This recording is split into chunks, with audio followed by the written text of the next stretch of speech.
নমস্কার, আমি মোম দাস। সবাই কেমন আছো? আশা করি সবাই খুব ভালো আছো। দেখতে পাচ্ছ ভোরবেলা এই সময়টা আমি আর মা বেরিয়ে গেছি। ভোরবেলা নয়, এটা অন্ধকার রয়েছে। তো জানো সবাই যে ভোরের আলো ফুটতে একটু সময় লাগে। তো যারা যারা এখন অবধি আমার পেজটাকে ফলো করোনি অবশ্যই ফলো করে দাও, মোমস ক্রাশ অফ বেঙ্গল। আর যারা এখন অবধি আমার ইউটিউব চ্যানেলটা সাবস্ক্রাইব করোনি অবশ্যই করে দাও, মৌমিতা স্পেস দাস স্পেস 2024। দেখতে পাচ্ছ কতজন দাঁড়িয়ে রয়েছে। বলো তো আমরা কোথায় যাচ্ছি? আচ্ছা, তোমরা জানবেই বা কী করে আমি যদি না বলে দিই? তাই তো, সত্যিই তো আমরা যাচ্ছি জয়রামবাটি কামারপুকুর। আমাদের পাড়ার সবাই মিলে আমরা যাচ্ছি।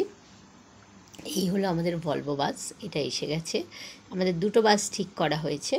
আমরা সবাই মিলে গেছি একসঙ্গে, রামকৃষ্ণ ঠাকুরের যারা দীক্ষিত সবাই মিলে, এবং যারা দীক্ষিত না তারাও গেছে। আমি আর মা বসে পড়েছি। এবং আমি কি করেছি, গরমের মধ্যে সেদ্ধ হয়ে যাচ্ছিলাম বলে মাকে রেখে দিয়ে আমি পেছনের সিটে চলে এসেছি। এই দেখো আমাদের একটা করে জলের বোতল দিয়ে দিচ্ছে বাসের মধ্যে। এখানে প্লেট দেওয়া হচ্ছে, রাম কাকু প্লেট দিচ্ছে, কারণ যাতে করে সবাই টিফিনটা পায়।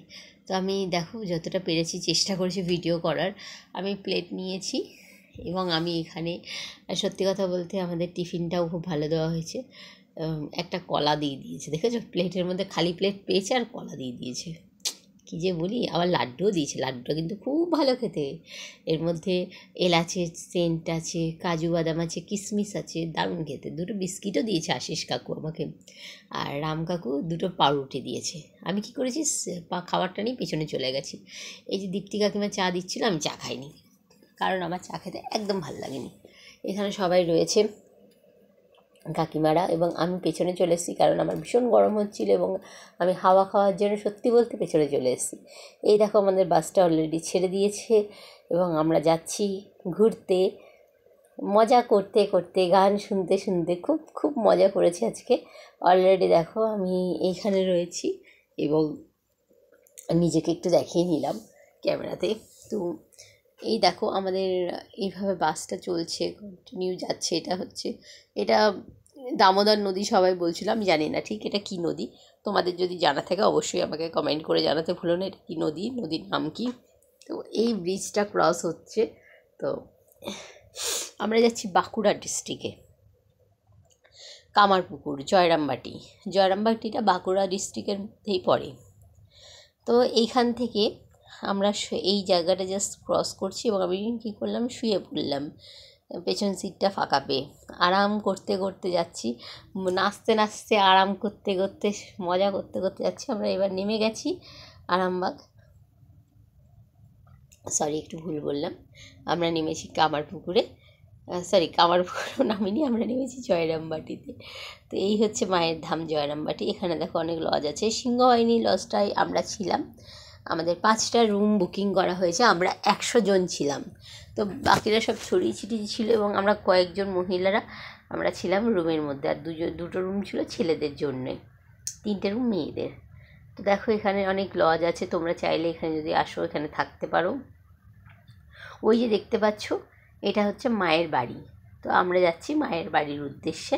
এখানে দেখো অনেক ফটো বিক্রি হচ্ছে, অনেক কিছু বিক্রি হচ্ছে, তোমরা যদি চাও কিনতে পারো। আমার এখানে এসে একটা জিনিস খুব ভালো লেগেছে, এখানে মাটির শঙ্খ বিক্রি হয়। মাটির শঙ্খ হয়, জাস্ট আমি অবাক হয়ে গেছি।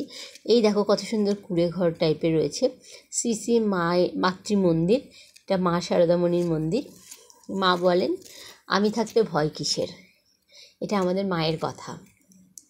তো আমরা ঢুকে গেলাম মাতৃমন্দিরে। এখানে কখন সন্ধ্যা আরতি হয়, দর্শনের সময়, সব কিছু লেখা ছিল।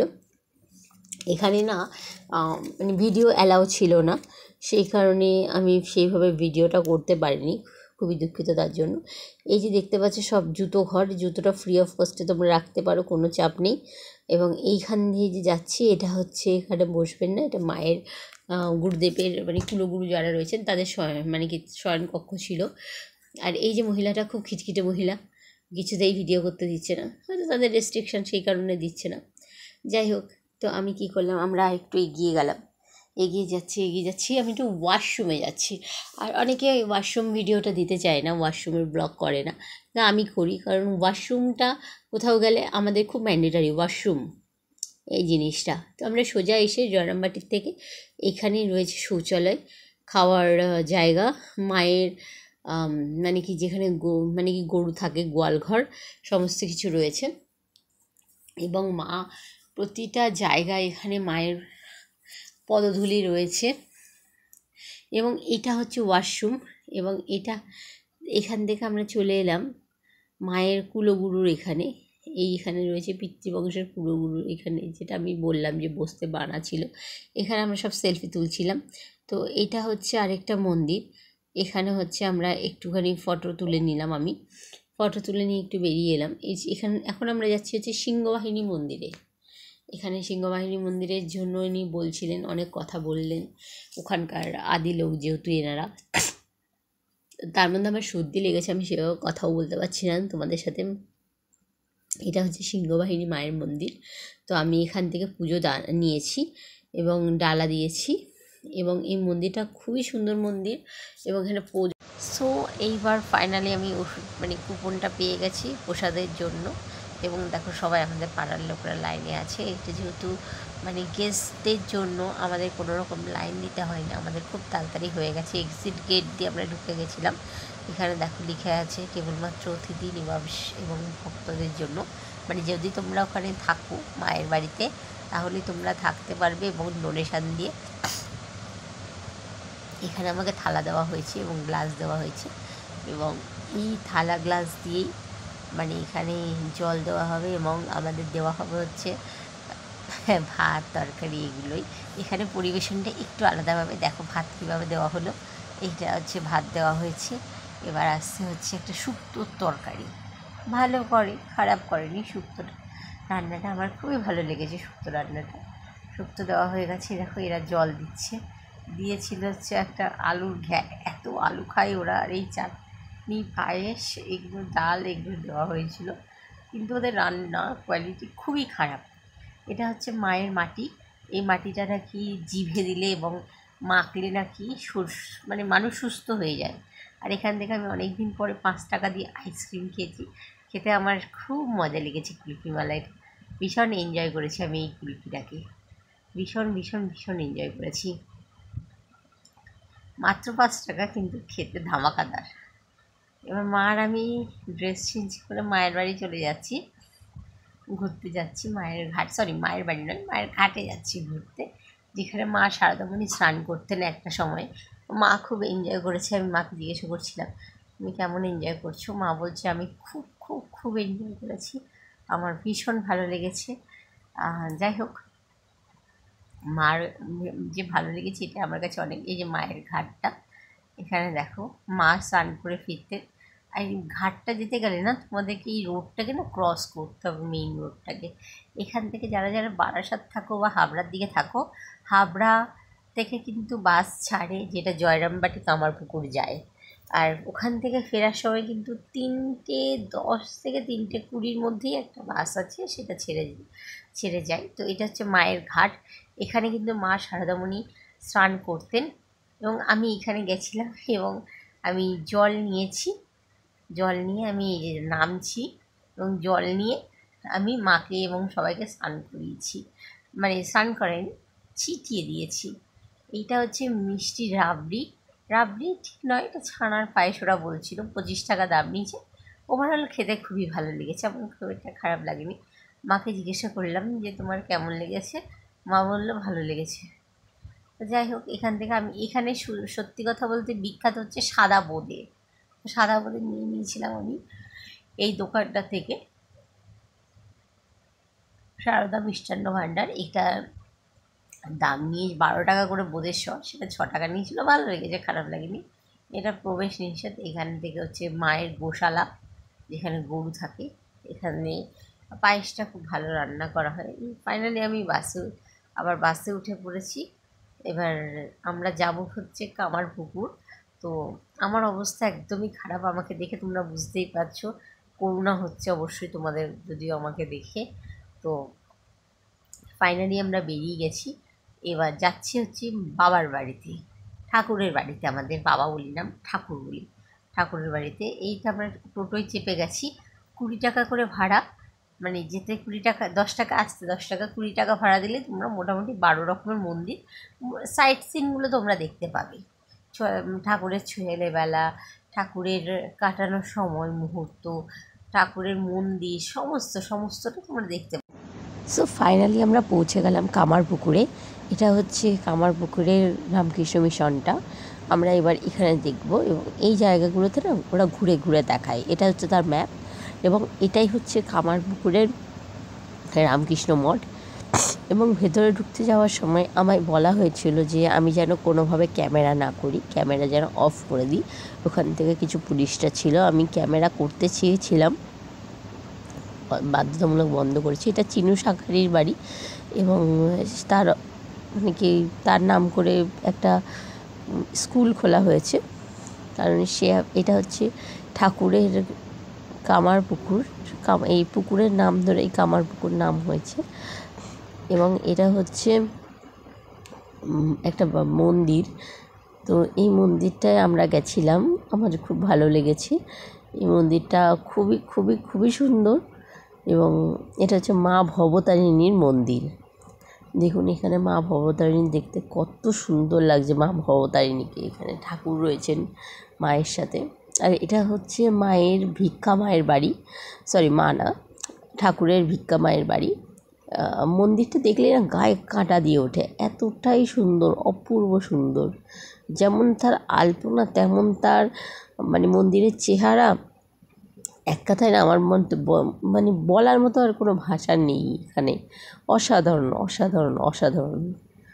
যাই হোক, তো এইখান থেকে আমরা ঘুরছি এবং এই জায়গাটাকে আমার খুব ভালো লেগেছে। এটা হচ্ছে ঠাকুরের পাড়া, এখানে ঠাকুর বড় হয়েছেন। এবার আমরা চলে গিয়েছিলাম আরেকটা মন্দিরে এবং এটা হচ্ছে ঠাকুরের এবার যাচ্ছি আমরা হচ্ছে যেখানে ঠাকুর শিক্ষা নিচ্ছে, এটা হচ্ছে ঠাকুরের পাঠশালা। এখান থেকে রামকৃষ্ণ ঠাকুর শিক্ষা নিয়েছেন। তো আমরা টোটো থেকে নেমে আমরা এগোচ্ছিলাম যে কীভাবে দেখা যায় এবং ঢুকতে পারবো কি না, এটা আমি চিন্তা করছিলাম। দেখলাম যে না, ফাইনালি ওখান থেকে টোটো দাদাটা মা নেমে গেছে এবং টোটো দাদাটা আমাকে বললো হ্যাঁ ঢোকা যাবে, কোনো প্রবলেম নেই, আপনি ঢুকতে পারেন। তো আমি এবার ফাইনালি ঢুকে গেলাম ভেতরে, যাতে করে আমি দেখতে পারি ঠাকুরটা।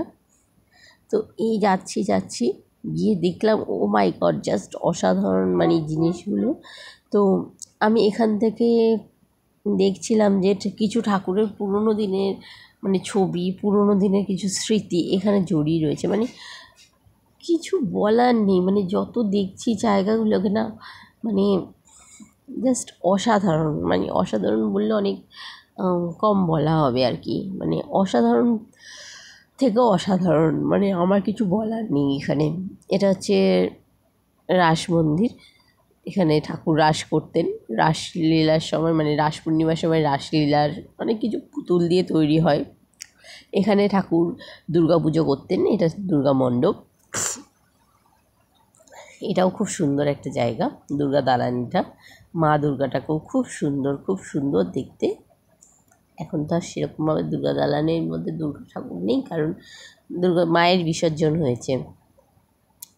তো এটা হচ্ছে ছবিতে মাকে পুজো করা হচ্ছে। এই হচ্ছে দেখুন সমস্তটা এখানে, এইটাই হচ্ছে সেই মানে কি যে ফটোটা, সেটা এটা রামকৃষ্ণ ঠাকুরের স্মৃতি উদ্দেশ্যে যা যা লেখা আছে সেখানে লেখা আছে। এবং এখানে হচ্ছে বিষ্ণু মন্দির, এটা খুব সুন্দর দেখতে, আমার ভীষণ মজা লেগেছে এই জায়গাগুলোতে, খুব সুন্দর। এখানকার মানে এক একটা মানে সব কিছু, মানে এটা লাহাবাবুদের বিষ্ণু মন্দির। তো এইখান থেকে আমি দেখছিলাম এখানে মানে মন্দিরগুলো না কিছু বলার নেই, ভাষা নেই। আর আমরা একটু এগুলোই আমরা দেখতে পাবো খুব সুন্দর কুচু কুচু কুচু কুচু কুচু কুচু মানে পুতুলগুলো দিয়েই আর কি এটা একটা সুন্দর একটা সিচুয়েশন সাজানো হয়েছে। এটা হচ্ছে ফুলগুলো আমি নিচ্ছি ইচ্ছা করে। এই দেখো, যারা বাচ্চারা ভয় পাও না খাওয়ার সময়, দেখেছো কে দাঁড়িয়ে আছে? দৈত্য।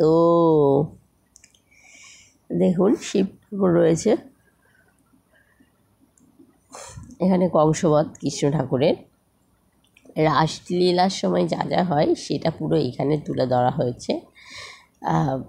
মানে রাসের মেলায় যেগুলো আমরা দেখতে পাই আর কি, অসাধারণ এক কথায়। মানে যত দেখবেন ততই যেন মানে এটা হচ্ছে শ্রী ঠাকুর রয়েছেন আমাদের। আর এই হচ্ছে ঠাকুরের বিয়ে, মা শারদামণির সঙ্গে যে বিয়ে হয়েছে সেটা পুরো এখানে তুলে ধরা হয়েছে পুতুলের মাধ্যমে, গদাধরের বিয়ে। তো এবার হচ্ছে ঠাকুরের মানে কি দেখুন, মানে কি সুন্দর মাটির সব কিছু দিয়ে মানে জিনিসগুলোকে না আমাদের সামনে এমনভাবে প্রেজেন্ট করা হয়েছে, মানে জাস্ট কিছু বলার ভাষা নেই। মানে আমি তো অ্যাটলিস্ট বলতে পারবো না, মানে আমার নিজেকে মূর্খ লাগবে আমি যদি কিছু বলতে চাই। এখানে ভাষা তো অসাধারণ, এক কথায় এক একটা পুতুলগুলোকে দেখুন, মনে হচ্ছে যেন জীবন্ত মানুষ দাঁড়িয়ে রয়েছে আমাদের সামনে। পুতুল দিয়েও আমরা কিন্তু মানে নিজে মানে কি এত সুন্দরভাবে যে করা যায় জানতাম না। এটা হচ্ছে ফাইনালি একটা অসাধারণ জিনিস, আমার খুব ভালো লেগেছে। এর মধ্যে মাথা ঢুকিয়ে রাখতে হবে, মাথা ঢুকিয়ে তুমি ছবি তুললে তোমায় 5 টাকা দিতে হবে। এটা ওদের একটা বিজনেস বলতেই পারো। দেখা যাক, যাই হোক আমি তুলেছি ছবি, মাও তুলেছে, আমাদের ভালো লেগেছে। এবং এইখানে দেখুন আমার খুব ভালো লেগেছে এই জায়গাগুলোতে, খুব ভালো, খুব মানে কি এইখানে কিছু মন্দির মানে রয়েছে। এবং ফাইনালি আমাদের ঘোরা হয়ে গেছে, এবার আমাদের টোটোতে ওঠার পালা। এবং আমরা সেখান থেকে চলে এলাম আরেকটা দিকে, মানে এটা হচ্ছে শ্রীমায়ের বিয়ের পরে আমাদের মা শারদামণি এই ঘাটটায় কিন্তু উনি প্রথম স্নান করেছিলেন। এটাকে গঙ্গা বলি আমরা। তো এখন বলা হয় যে এখানে স্নান না করতে বলা হয়েছিল, কিন্তু ইনস্ট্রাকশন দেওয়া আছে। কিন্তু দেখলাম ওখানে সাবান টাবান পরা, মানে এরকম অবস্থা আর কি, সবাই স্নান টান করে আর কি। যাই হোক, তো এখানে আমি ফাইনালি নামলাম, নেমে এই জলটা আমি মাথায় ছিটিয়েছিলাম এবং সবাইকে আমি ছিটিয়ে দিয়েছিলাম। মানে খুব সুন্দর। এই যে ফুচকলাটা একটুও ভালো না। আর এখানে লাস্টে আমরা খাওয়ার জন্য চলে এসেছি, বা আমাকে ভাত দিয়ে দিয়েছে। তারপর আমার পাতে দিয়ে দেওয়া হলো ডাল। ডালটা ঠিক আছে, কিন্তু না মানে নিম্নমানের এদের খাবার দাবারগুলো। এই যে তরকারিটা শুধু আলু আলু আলু, সবজি বলে কিছু নেই, আলুর সঙ্গে একটা সয়াবিনও নেই। এই আলু পোস্ত তাও ভালো না। ঠিক আছে গাইস, তোমরা দেখতে থাকো ব্লগ।